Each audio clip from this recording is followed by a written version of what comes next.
बिस्मिल्लाहिर्रहमानिर्रहीम। अस्सलाम वालेकुम दोस्तों, आज हम बात करेंगे एक आम मसले की जो कभी न कभी सबको होता है। खाने के बाद पेट में घबराहट या तकलीफ़।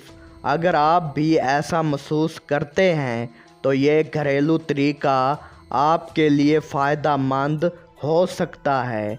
ये कुदरती चीज़ों से तैयार होता है और रोज़मर्रा ज़िंदगी में आसानी से इस्तेमाल किया जा सकता है। तो आएँ तफसील से जानते हैं और घरेलू देसी टोटका बनाते हैं।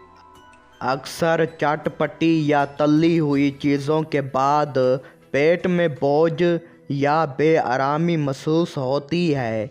ऐसे वक्त में कुदरती चीज़ों से मदद ली जा सकती है जो हमारे बुज़ुर्गों के आज़माए हुए तरीके हैं। आज का तरीका भी ऐसा ही एक आज़मूदा नुस्खा है। सबसे पहले ये जान लें कि हमें कौन सी चीज़ें चाहिए होंगी।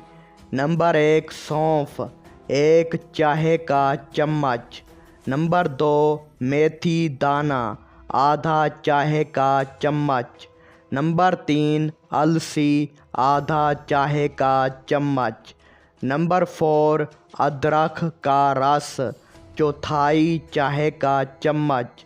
नंबर 5, शहद अगर जायका बेहतर बनाना चाहें तो, क्योंकि ये तरीका कड़वा हो सकता है तो शहद डालने से जायका अच्छा हो जाएगा। एक प्याले या देगची में 1 कप पानी लें और अब इसमें सौंफ, मेथी दाना और अलसी डालकर हल्की आंच पर 5 मिनट पकाएं। और अब चूल्हा बंद करके अदरक का रस शामिल करें। अब इसे किसी बर्तन में छान कर थोड़ा ठंडा होने दें। अगर चाहें तो जायके के लिए शहद मिला लें।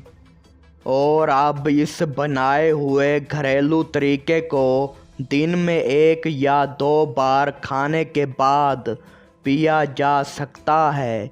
ये पेट के निज़ाम को बेहतर बनाता है और पेट को हल्का महसूस करवाता है। ये तरीका कुदरती चीज़ों पर मबनी है जो हमारे यहाँ पुराने वक्त से इस्तेमाल होते आए हैं। अगर आपको किसी चीज़ से परहेज़ है या आप किसी ख़ास बीमारी में मुब्तला हैं तो किसी माहिर से मशवरा कर लें। ये मालूमात रिवायती घरेलू तरीक़ों पर मबनी है। किसी भी तबी मसले के लिए डॉक्टर से रजू करें। दोस्तों, अगर आपको ये मालूमात फ़ायदेमंद लगे तो अपने तजर्बात कमेंट में ज़रूर शेयर करें।